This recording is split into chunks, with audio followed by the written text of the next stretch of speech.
day 23 of my now extended 20-day water fast. So it's another day. I'm actually recording this the following day. I did not get a chance to finish recording it last night. I just didn't get around to it last night, so I'm doing it the next morning. So anyways, so here's a summary of my day. It starts with the night before. I stayed up way too freaking late, well past 2 a.m., like 2:30. I don't know. I just allowed myself to get sucked into watching all kinds of videos, and I'm constantly researching about fasting and other authorities in fasting, and Dr. Joel Furman. He was one where that was the one, actually the first book I had ever read many years ago about fasting, and he had wrote a book called Fasting for Your Health. And so I've been meaning to reread that book to just brush up on my knowledge, because I know there's certain things that he talks about that till this day I don't hear anyone else in the fasting world talk about.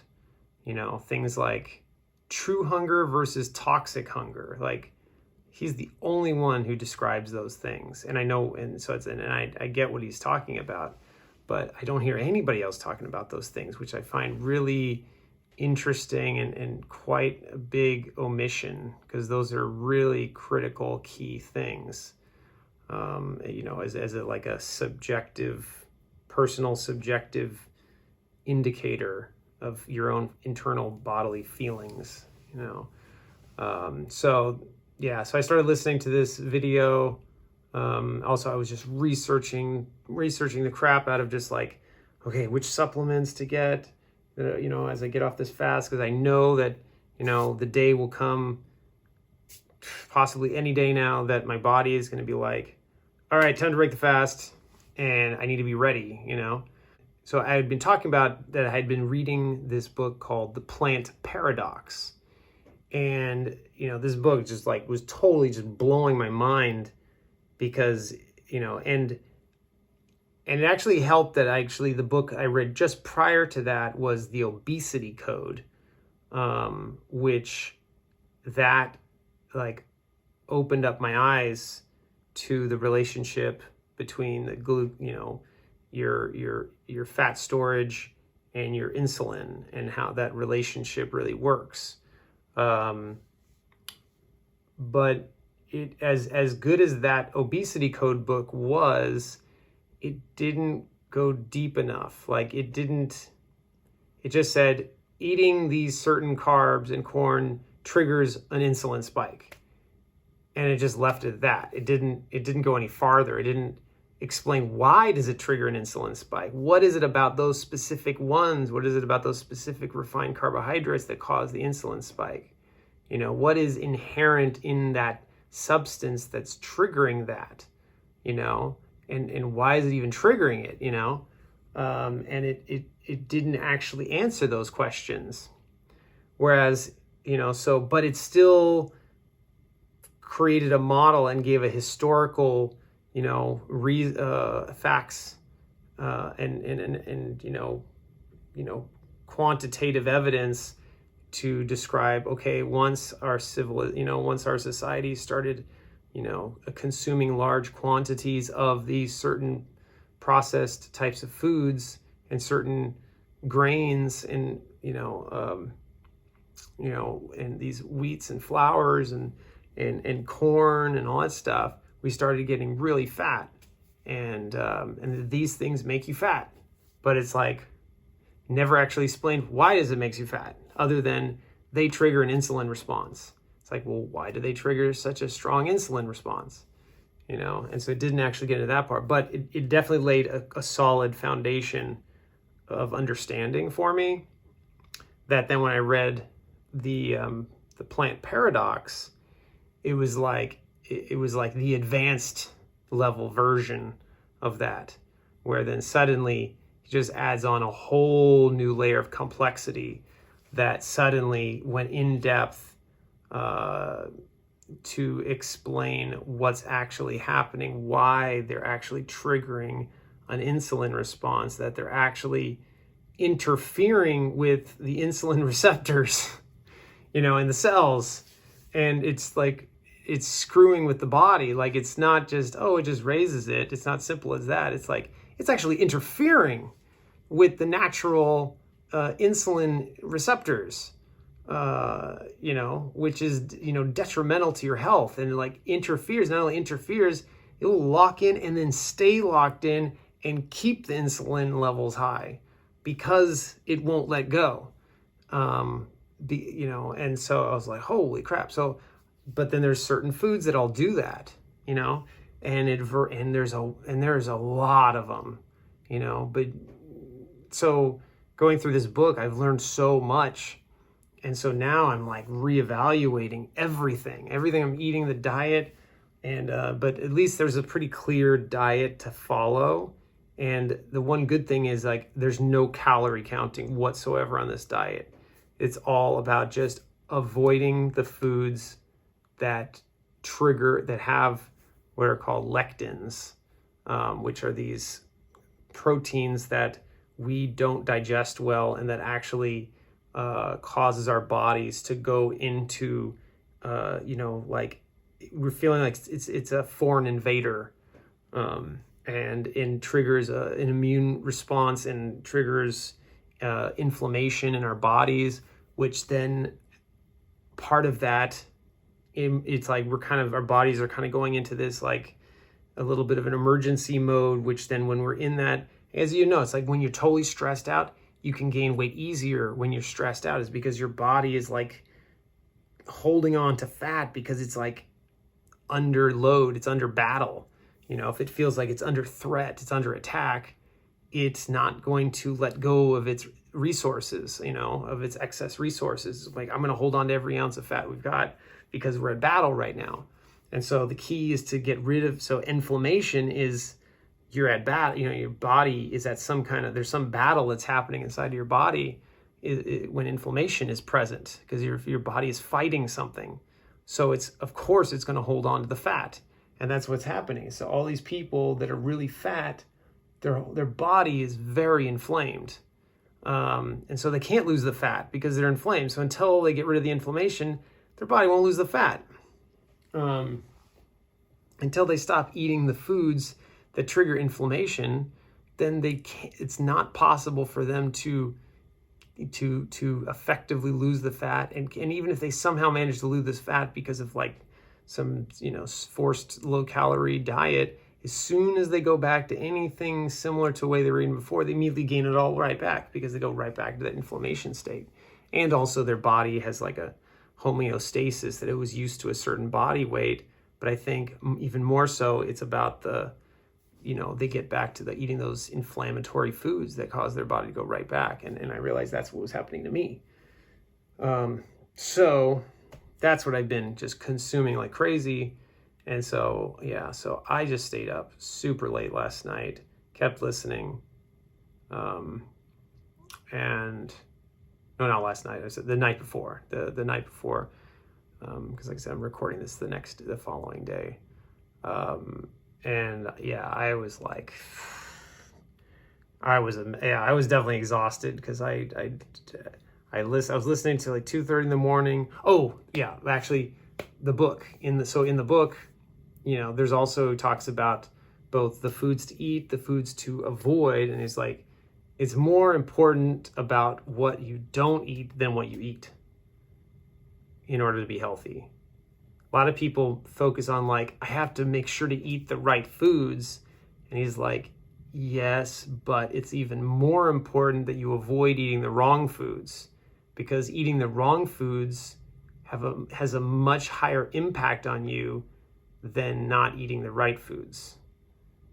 So that's also like kind of a mental shift. It's like the downside of the bad foods is far greater than the upside of the good foods. And I don't think a lot of people think like that, but I think that's that's probably a much safer way. And then once you eliminate all the bad foods, then it becomes a little more obvious, just eat more of these certain good foods, and you'll be doing great.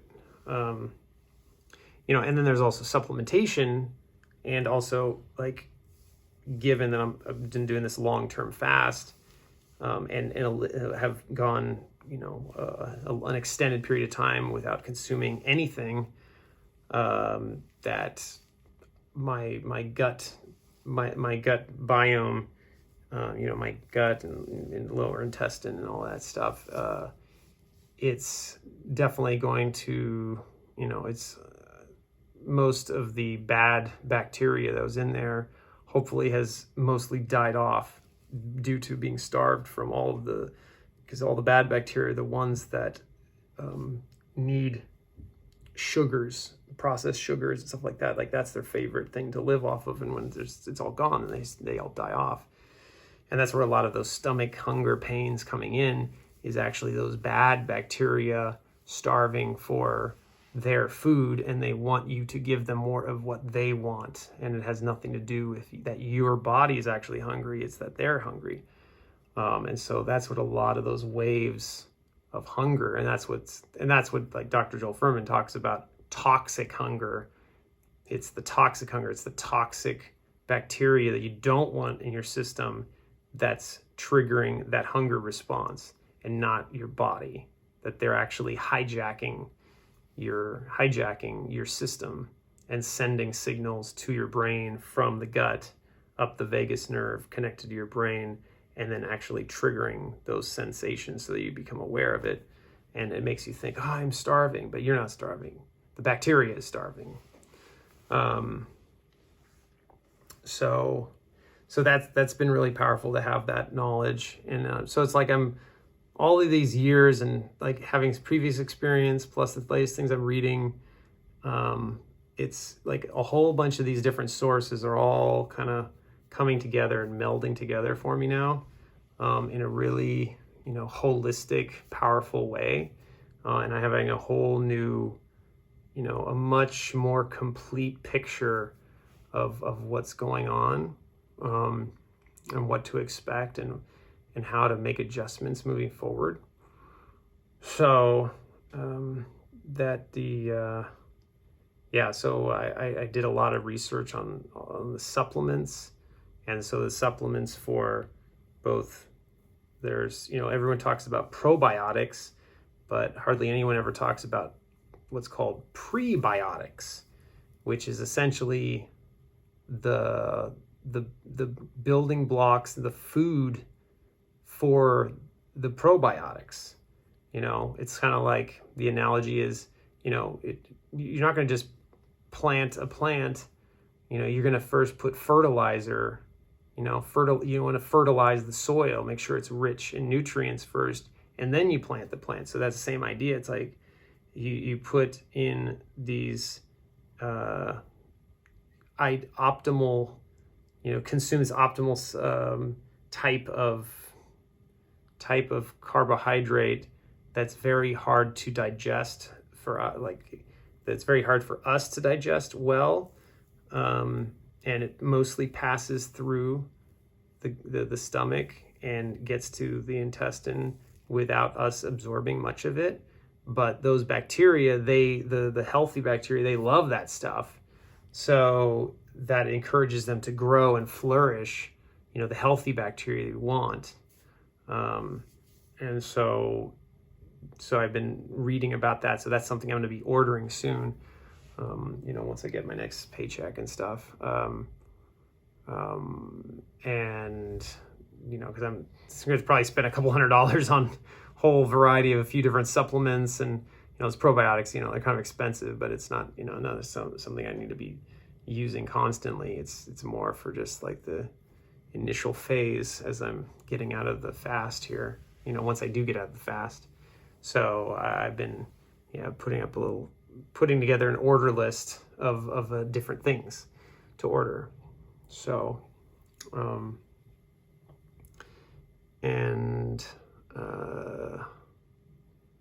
let's see. So that's exciting. So, but yeah, that kept me up all all night.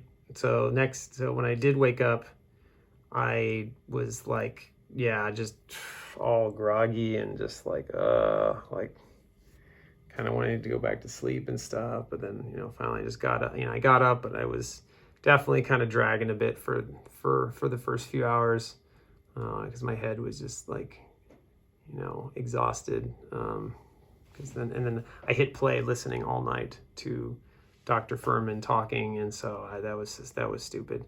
Not that I was listening to Dr. Furman, but it's stupid that I think like hit play and listen to it while I'm sleeping, and it's not gonna I'm not actually fully sleeping when I'm having this thing playing in my ears, So another lesson learned.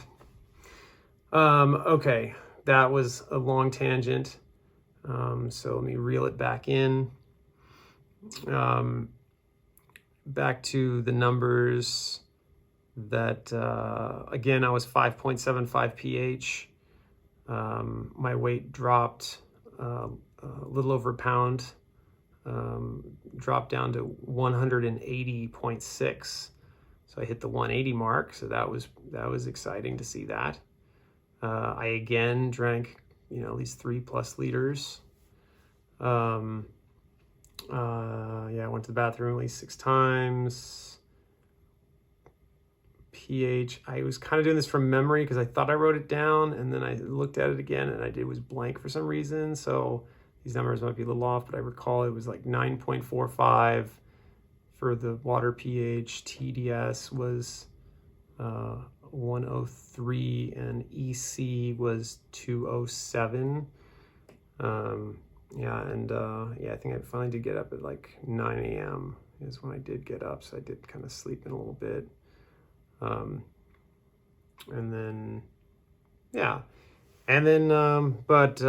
was a little bit of a sluggish day. I thought I was going to do some more work, but I was just so like out of it that I was just like, I got to just do other things right now. So just took care of some personal errands, and then I went to the gym, and then I repeated mostly my hot cold therapy session that I did previously at the gym. Just went in there, shaved, showered, did my breathing technique, the Hoffman process, 30 breaths technique I was doing it while standing in the cold shower, and then went into this steam room, and then stayed there for a while, kind of meditated, gave myself kind of like a body massage, just kind of keeps the, fluids moving, lymph system moving. And then went back, cold shower again, I think at that point, I think I showered first, then the steam room, then back to the cold shower, then I shaved, then I just went back in the shower for like 2 more minutes to quickly rinse off the shaving cream. And then while I was standing there, I went ahead and did one final round of the 30 breaths, so that I did the complete 3 sets to complete one entire cycle of that, of the Hoffman process, the Hoffman breathing process, and then got up, dressed, took off, and what else did the hell I do? I definitely, let's see. I spent some time actually. I went to a couple of different stores. I went to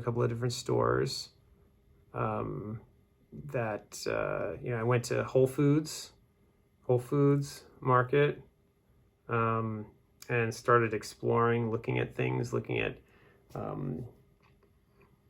of foods to have, which things are available that they're safe or not safe, is on that list from the Plant Paradox. And one of the things he talks about was the milk, and there's the difference between the ones that have the A1 protein versus the A2 protein, and how the majority of the milk produced today, especially in the US, is from cows that produce the A1 protein, which is has an allergic reaction for most people. That's not easily digestible it's not the best digestible protein for anybody, but more people are more sensitive to it than others. But no one is. It's not really healthy for anybody, basically. And that is also, and for some people they think, oh, it's fine, no big deal. But if you actually examined the inflammation in their body, they'd probably, their inflammation is probably high. Even though they think that they're doing well, they're not actually doing that well. It's like they just their body hasn't fully broken down yet because they're just, but they're on, but that's a lot of people. They're seemingly healthy until one day they wake up and completely collapse because their body's barely holding together. But so on the outside, it looks like they're healthy, but in fact, they're full of inflammation and acidity. So if you're going to drink milk, find the milk that is produced by cows that only produce the A2 protein, which has become a rarity.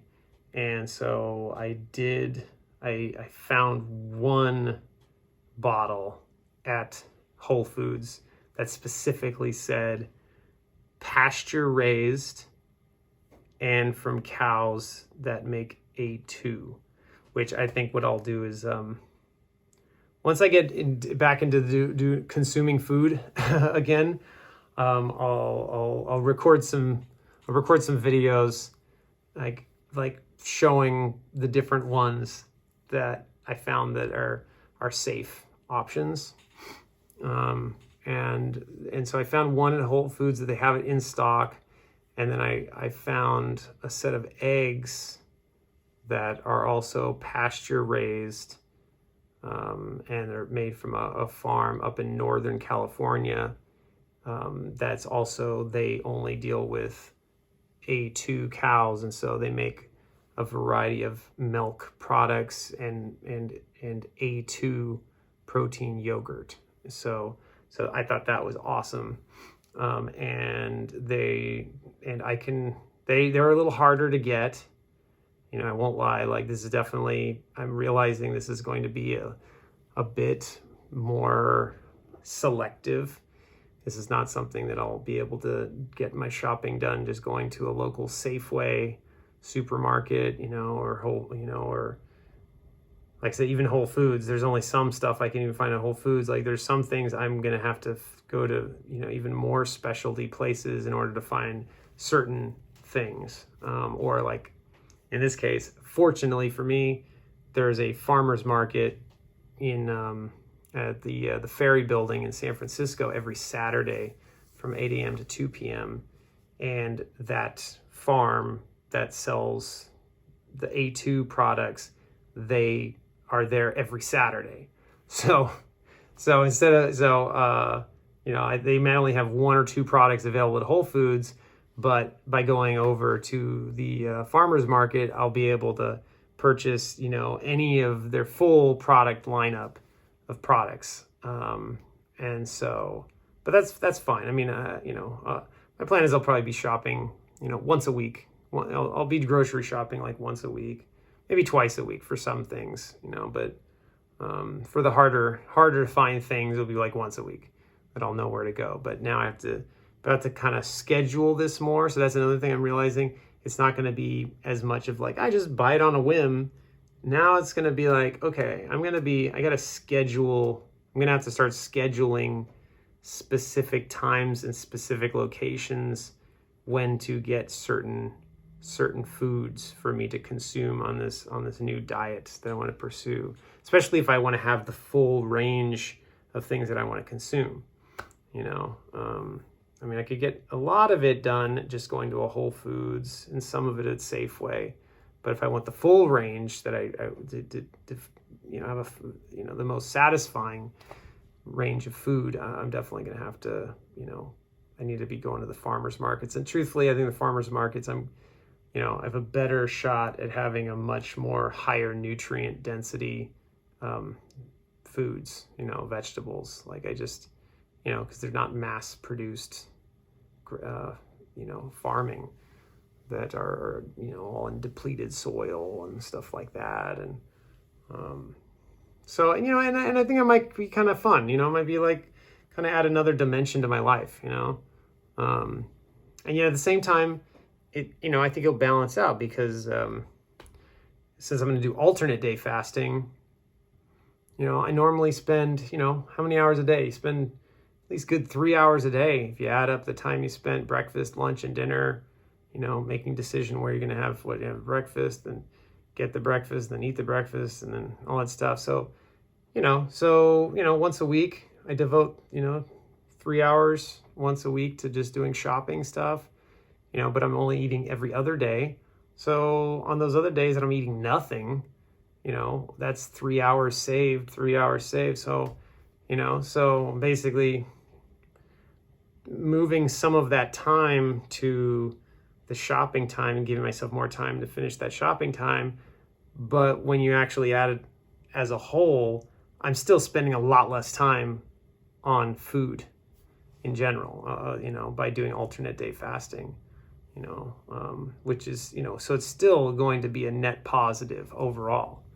And I think I'm going to have a more, a positive, intimate, familiar relationship with what I'm eating compared to before, where I was like, oh, I got to go here, next thing. I'm always like going out to eat all the time, because I have to eat so many times a day, every single day, there's just ends up being too much time to try to like prepare every single meal every single day, but now it's like, okay, when I cut that all in half, then it's a different story. So now I could slow it down a bit to make sure I'm eating the right thing, preparing it, select, spend a little more time on making sure I'm selecting it right.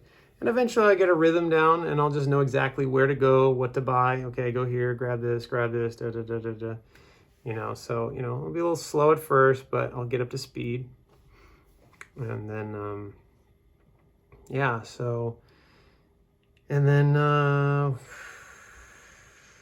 what else? I made a decision, made a final decision. I know I might have mentioned it already before in a previous video, but I was doing a comparison. I was making a decision between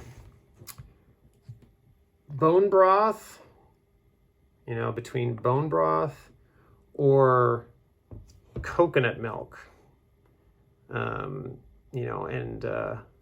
This is the one, this is actually the coconut milk. I did some research looking for what's the best coconut milk, and this is the one that came down to being the best one.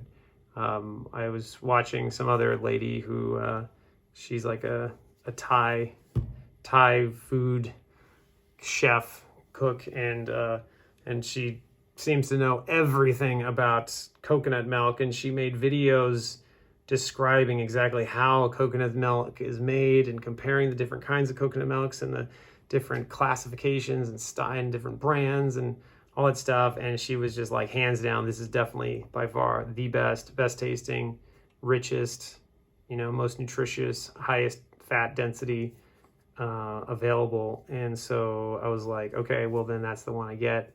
And so I ordered on Amazon. It was this Aroidi,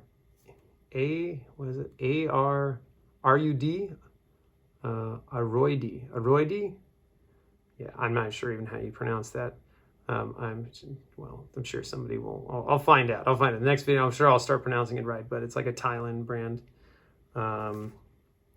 So I got a couple of cases of these, and these are good. They're like 170 calories per serving, 3 servings per container. 170 times 3, over 500 calories for one of these 8.5 ounce containers here. So, so my plan is to break my fast. Again, after reading that Plant Paradox book, it seems like breaking the fast using more of a fat-based content would be superior over using something that's protein-based, because the protein is going to naturally spike up the insulin more so than fat. He's like, out of the three, carbs spike insulin the most, but specifically those carbs that have lectins in it spike it the most, because then they actually interfere with insulin receptors.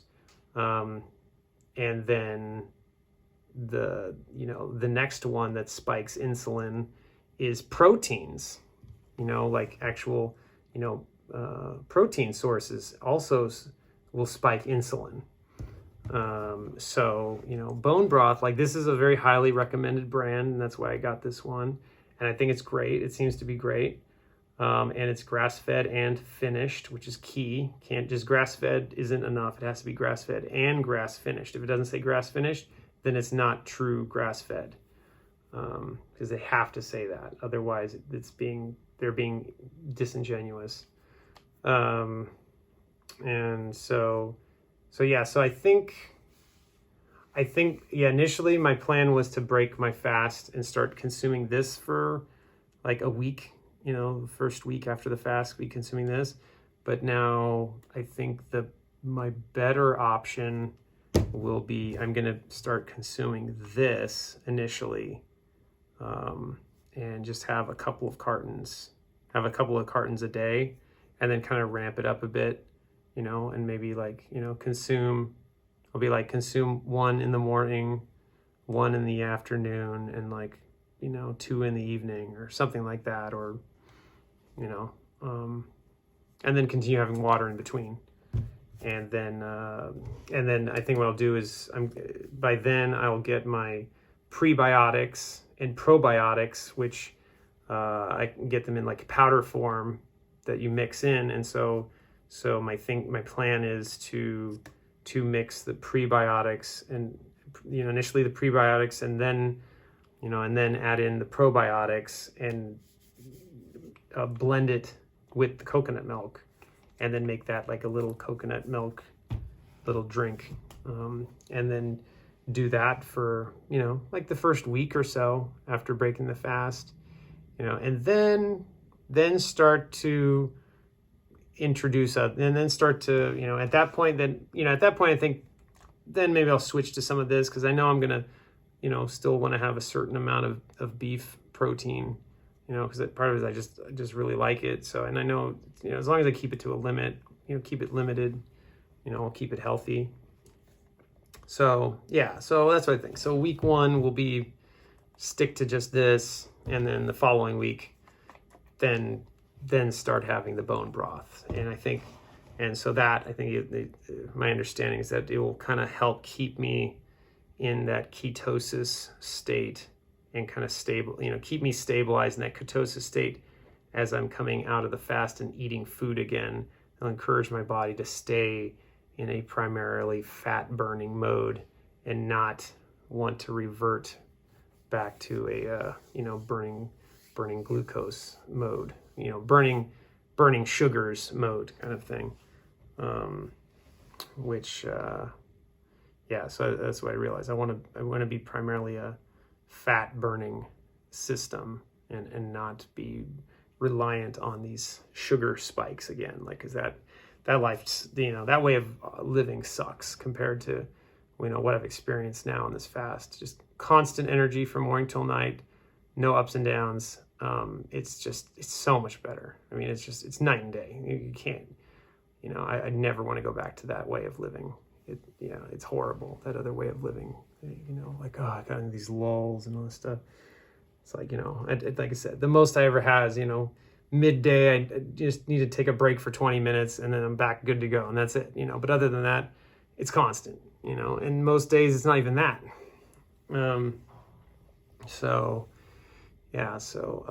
Okay. The other thing I did was I started, I got a variety. While I was at the store, I got a variety of mineral waters, and flavored mineral waters, but where just natural flavored essence, where there's no sugar, no additives, no artificial sweeteners, no natural sweeteners, nothing, just carbonated water with, a little bit of natural flavoring in there. And so it's like the very essence flavor. So there's no sweetness.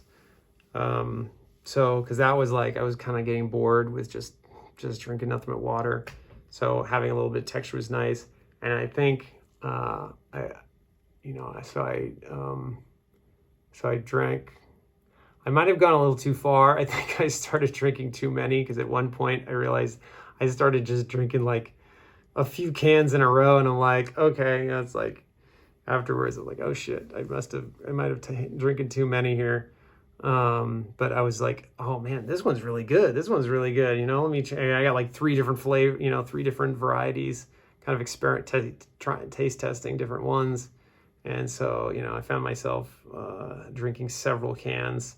And so, so I'm hoping that doesn't like impact me too much.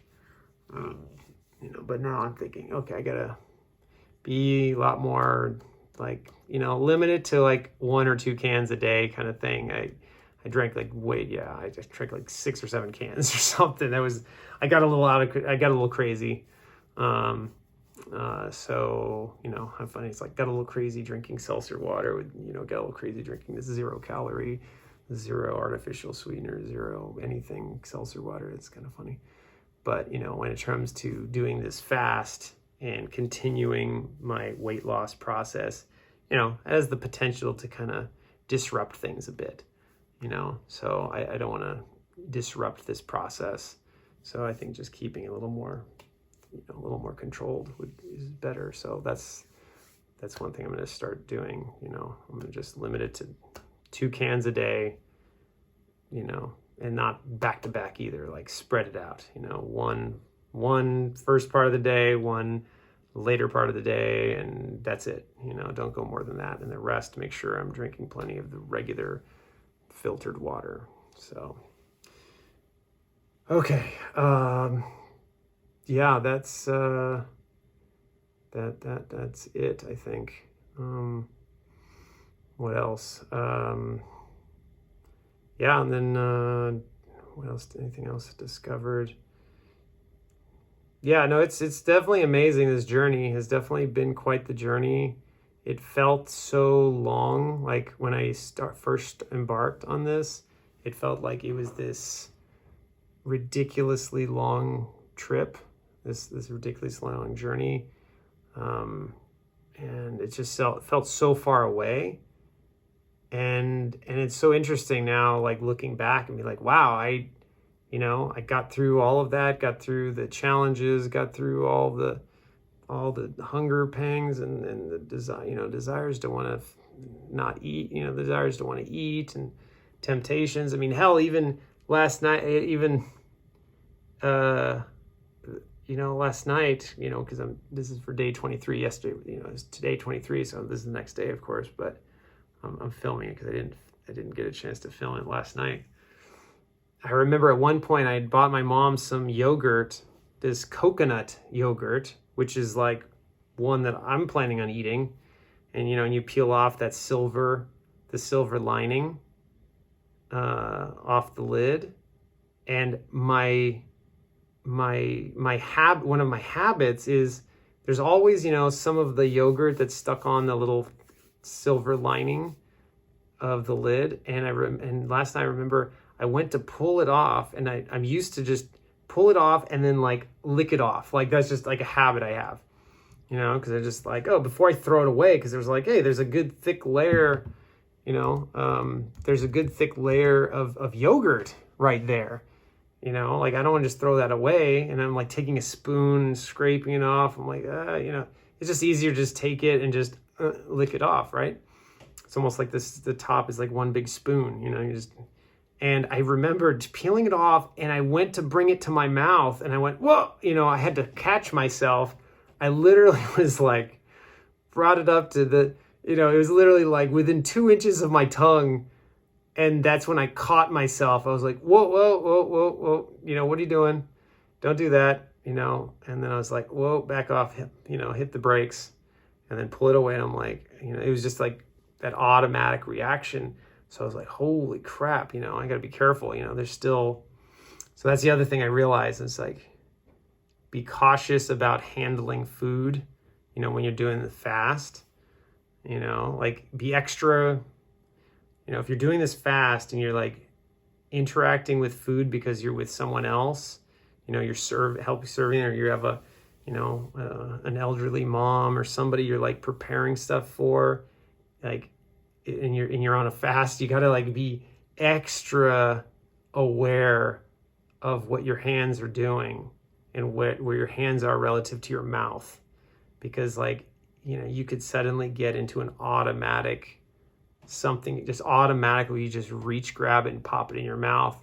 Next thing you know, you're chewing and you're like, crap, I just broke my fast, And so that would have been terrible. Last night, it would have been like, licked, and I was, crap. I guess I could have just been immediately spit it out and just like wash off my tongue, but I'm sure it still would have triggered some kind of response. The body catches everything, right? As soon as it touches the tongue, it's just like, whoa, we detected something, so, but fortunately I stopped it.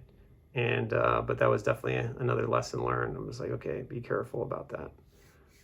So I don't know, and I thought that was kind of funny too. So, yeah. And so, so it's been a great experience, more personal ahas have been happening. It's still, facilitating a lot of like personal healing for myself, personal childhood traumas are I'm experiencing them dissolving. Interestingly enough, my relationship with my mom that had been very kind of dysfunctional or codependent. It had been a very kind of this codependent, unhealthy in subtle ways. It wasn't apparent on the outside, not necessarily totally apparent on the outside, but there was definitely indicators that something wasn't right. I've been noticing that through this process of being in this fast, it's like, again, it's just facilitating all of these personal changes. It's like things that used to be like really hard, like I'm like really holding on to, attached to, are just like loosening. Things are just relaxing and loosening. I'm letting go in the same way that I've been able to just let go of food.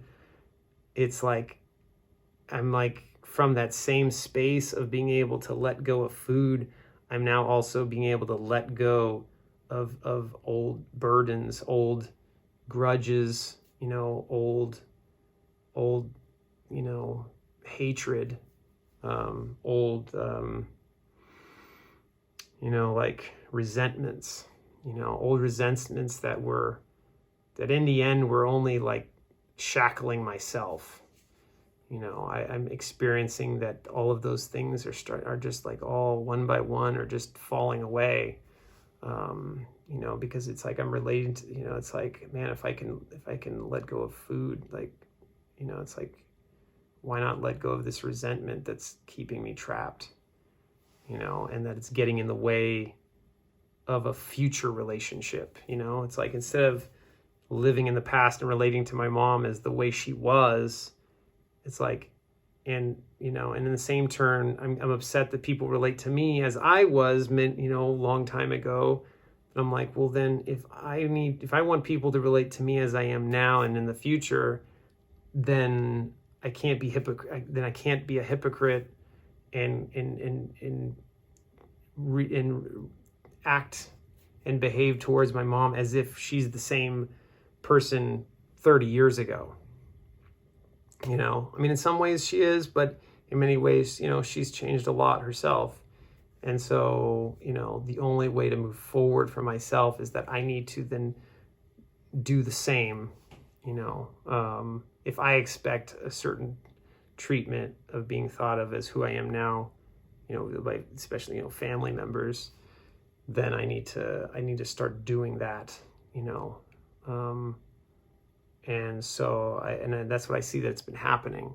And so something is really, I'm definitely, like yesterday, I definitely noticed a fundamental qualitative change that occurred. It felt like definitely a turning point happened yesterday. Like, I realized the relationship I had with my mom had been very, codependent in you know, it was in a very like she was dependent on me for love and attention, and I was dependent on her, so I like would manipulate her, giving her what her needs are in order to get something out of her.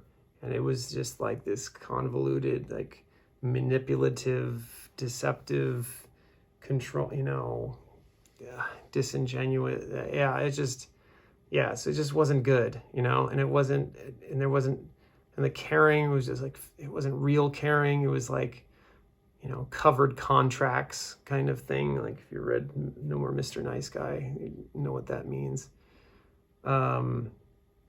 And I remember last night, it was just like for the first time, I just did things for my mom purely out of that I cared, you know. And it feels terrible. I mean, in some ways, you know, it feels terrible that I'm like, it took this long for me to get to this point, and I feel terrible thinking that you know, how badly I've treated her for so many years, but it was just coming from this place of resentment of like, you screwed up things for me in my life. But I'm like, I can't move forward living like that, you know? And so I just, and so, yeah, so it just like all that stuff, it just started just falling away, you know? And I started just not caring about holding on to that stuff anymore. And I was just like, you know what? You know, my dad's gone. My mom is the one that, you know, my only parent left. She's getting old. You know, I don't know how long she has to live. You know, it's just like, do I really want to spend the last years relationship with my mom having this dysfunctional, codependent, resentful, you know, resentful undertone, you know, withholding love and all that stuff. And I'm just like, what, you know, that doesn't feel good, you know? And I'm just like, you know, let me just be you know, just take care of my mom, you know, you know, love my mom, have a more normal relationship, you know? It's like, what does a normal relationship look like? What does a normal, healthy relationship, you know, look like? But it was like, I almost didn't have to totally like get myself to do it. It just started to happen. That's the thing I realized. It just last night, it was more like in the moment I realized, wow, I'm just like finding out what my mom needs and taking pleasure and joy in just getting her some things that she needs and would really enjoy, and then sharing that with her, and that I'm just doing it because I want to do it, you know, and that when I gave it, you know, I gave her some of these snacks that she just really loves, and she was just so lit up and happy, and then I felt really good, and I could tell she was so happy because she just felt, you know, genuinely cared for and acknowledged by me. And I realized that I was avoiding doing that all the time. Like I would, you know, it's like, I'm like, yeah, it was like kind of shitty of me to be showing up. It's like I show up, I never have any gifts for her. I never have anything for her. You know, it was almost like, well, my presence alone is enough of a gift. You know, it was kind of, I was coming with that attitude, which is really shitty, you know. I'm seeing myself. I was definitely acting a very shitty person before. I see that now. And I'm not proud of it at all. I'm not proud of it at all. And I know and I can totally see that dynamic was what my marriage was like. You know, I was only married for a little over a year and a half, but it was, oh God, it was just horrifying. It was a horrible experience, but I walked myself right into it. And I see I walked myself right into it is because it directly mimicked the relationship between like me and my mom, but in the exact opposite. Where now I was the one who was just like trying to get all this love and affection and everything. And then who I married was constantly withdrawing, withholding, and acting like just her just happening to be there was more than enough. and that, she doesn't even need doesn't even need to give me a hug or a kiss or anything. And that just her just happening to be in the room was plenty, plenty to meet whatever needs I might have. I'm just like, I kind of need more than that, and it was so excruciating and so painful experience. And so I see that marriage really, it forced me to be on the opposite, be in the other shoe and feel how painful it is to be on that other shoe. And even more than that, how painful it is to just be caught up in how painful that codependent relationship is for both parties, and ultimately, who I married, ultimately she wasn't happy. She realized that now she's feeling all guilty, manipulating, having to constantly be in this manipulating role. She didn't, she didn't like doing that. She didn't like being in that role. She'd rather be in a relationship where she genuinely wants to be who she's with. And so yeah, it's kind of, it's almost like last night, it kind of came full circle, like being on both sides of it, and now I've experienced both sides, and now I can relate to what my mom must be, had been experiencing, because now I've played both sides. And then so finally last night, it was like, okay, it's the better thing to do is just to not play either side, to just drop that entire routine and just be good to each other and be honest and caring and be genuine and not be shitty, and I think this process is definitely helping heal that. So, it's, if any of you are thinking about doing these fasts, definitely combining it with some kind of spiritual work, some kind of, or some kind of trauma therapy work, some kind of, therapist work, some kind of, stuff like that, because it's far more than just some weight loss, getting physically healthy. It's about getting mentally and spiritually healthy, psychologically, emotionally healthy. It cleanses everything, and it really creates an opening to do much deeper personal work than when you're eating, so yeah, take advantage of it. It's incredible how much has shifted and changed during this process for me. So I can't recommend it enough. It's well worth it, no matter what sacrifice, no matter, you're like, oh, I can't handle the hunger pangs, I can't take all that stuff. It's not you. That's the thing. You got to keep in mind, those hunger pangs aren't you. It's the gut bacteria. It has nothing to do with you.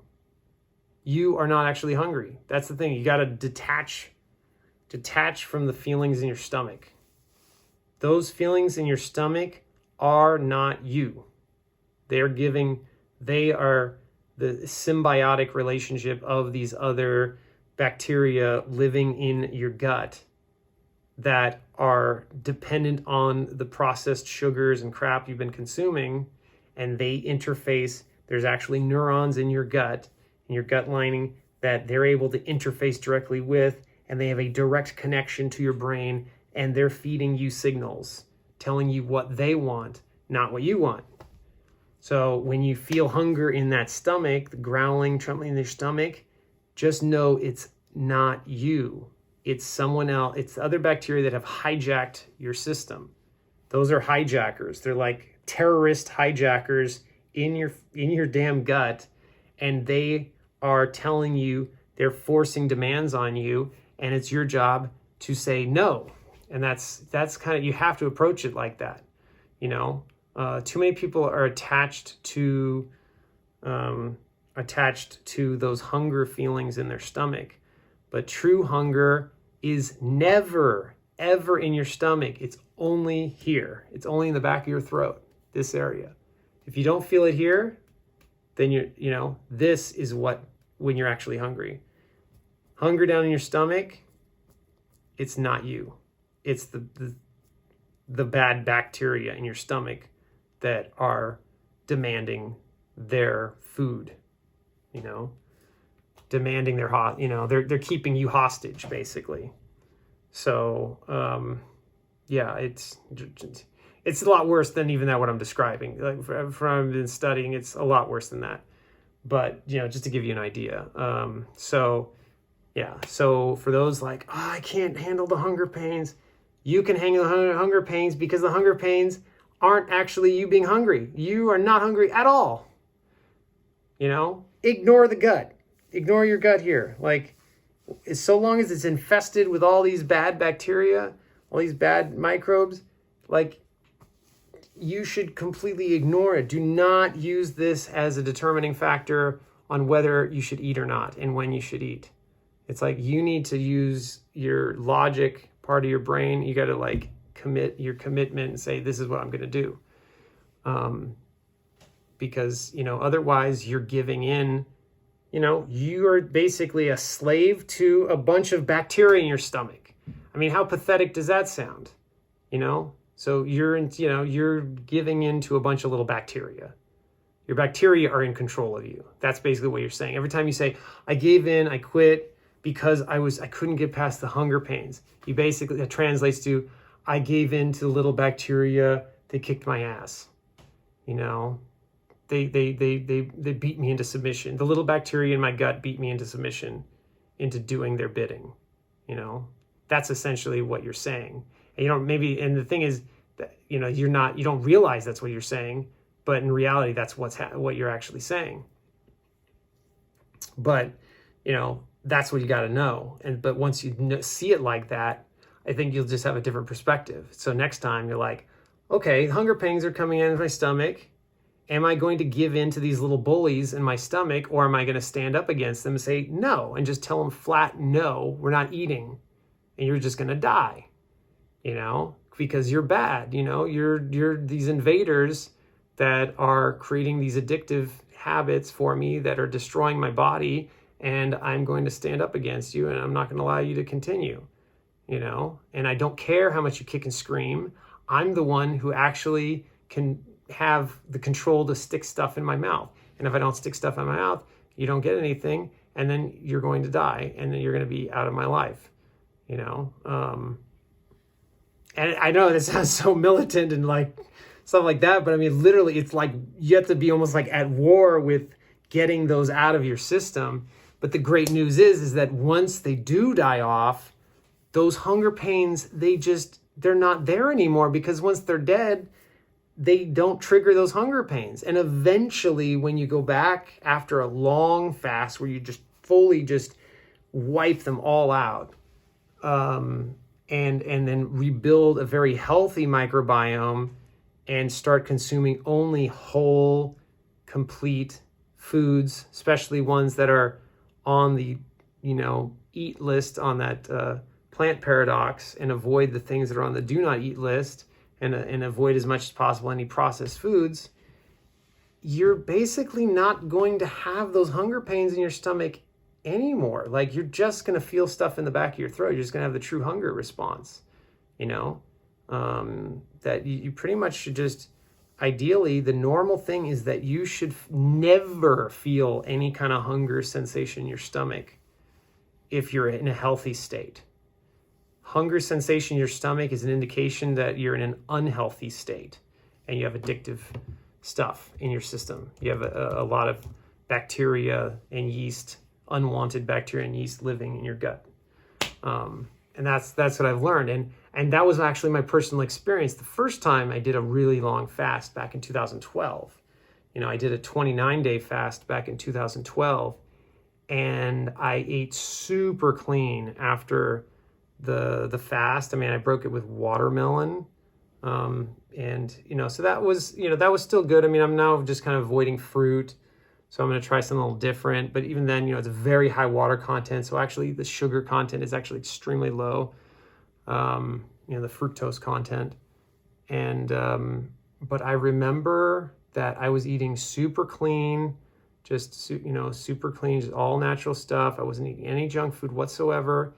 And I honestly, I remember for at least, up until the point where then I kind of fell back into eating a little junk food here and there, for at least the good solid 2 or 3 months solid, I didn't feel, even if I like skipped a meal for a while, didn't eat for many hours, I did not feel a single hunger feeling in my stomach at all for the first 2 or 3 months. And I only started feeling some hunger stuff again once I started eating some, I got caught back in eating some of these rotis. I just loved rotis and some of these dishes, these Indian dishes there. And I got caught back into that, and I love some of their fried chicken they had in Suriname. And I got caught back into eating some of that stuff. And sure enough, some of that bacteria and yeast built back up in my system again. And only then I started experiencing those hunger feelings in my gut again. But prior to that, zero.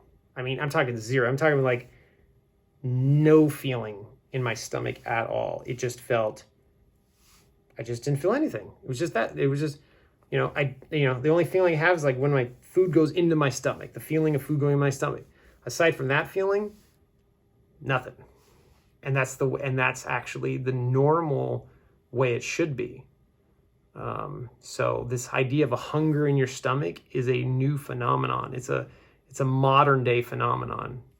In ancient time, in old times, that I'm sure they had, I guess with a lot of grains and stuff like that, they probably had some hunger. But when you're eating pure, you're not eating addictive or inflammatory foods, hunger response in your stomach doesn't exist. So you need to get detached from that concept, because again, hunger in your stomach is an indicator of you're not in health. You're not healthy. Your body is out of whack when you feel hunger responses in your stomach. And that's just the truth. I mean, and like I said, I have personal experience, so I know it's the truth. I both read it, researched it. Dr. Joel Fuhrman, he wrote a whole book about it, describing that phenomenon. And then I've, personally experienced it myself, and I've been on both sides. So I 100% know it's definitely true. So anyways, all right. Well, this has been a long, what do you call it? Kind of went off on a tangent here, but it actually, so this is, so it's kind of fun. I don't know. So yeah, anyway, so this is, I better get back to my day here. It's, I got other things I got to try to start doing today too. So, but I will be recording another video later tonight for day 24. So, all right, till the next one.